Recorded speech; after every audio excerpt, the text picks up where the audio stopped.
Men bu yerga tushib qolganimga necha kun bo'lganini bilmayman.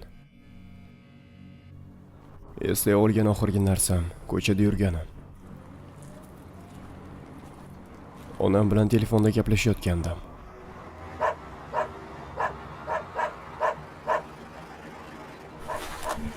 Keyin itning hurgani eshitildi va qorong'ulik. Ko'zlarimni ochganimda esa allaqachon shu yerda edim. Bu qanday joy o'zi? Meni o'g'irlab shu binoga qamab qo'yishdimi? Nam pollar. Keyin bu joydan chiqish uchun yo'lni topmoqchi bo'ldim. Lekin u go'yo cheksiz edi. Cheksiz burilishlar, yo'laklar va xonalar. Ular hech qachon yakunlanmasdi. Xo'y, bu yerda kimdir bormi?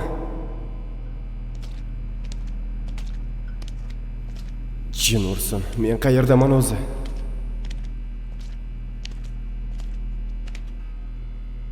Devorlar sariq rangga bo'yalgandi. Ammo yaqinroq qaraganimda bu qandaydir g'alati bo'ylar ekanini bildim. Kim shuncha bema'ni bo'ylarni kilometrlab davom etadigan yo'laklarga yopishtirishni o'ylagan? Men bu yerda anchadan beri adashib yuribman. Ammo hanuzgacha birorta ham deraza yoki chiqish eshigini ko'rganim yo'q. Jin ursin. Ba'zan atrof mutlaqo tinch bo'lib qoladi.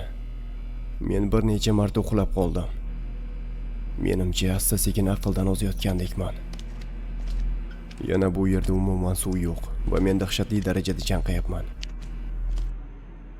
Ba'zi joylarda esa pol qandaydir suyuqlikka botgan, lekin uni ichish mumkinligiga ishonchim komil emas. Bu yerda uzoq yashab qola olmayman.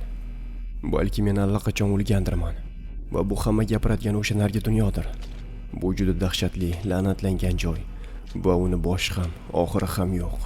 Yana bu devor chiroqlarining bezovta qiluvchi g'uvillashi. Ba'zi yo'laklarga esa hatto kirishga ham jur'at eta olmadim. Faqat yorug'lik bor joylardan yurishga harakat qilardim. Lekin to'xtash mumkin emasdi. Balki hozir chiqishni toparman. Bu qanday ovoz? U yerda chiqish bormi?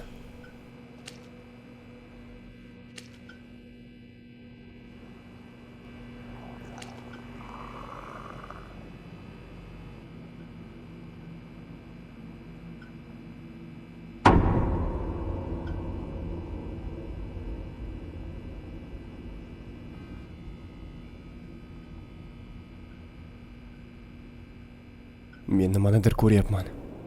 Boshqa bir xona. Bu shubhasiz chiqish.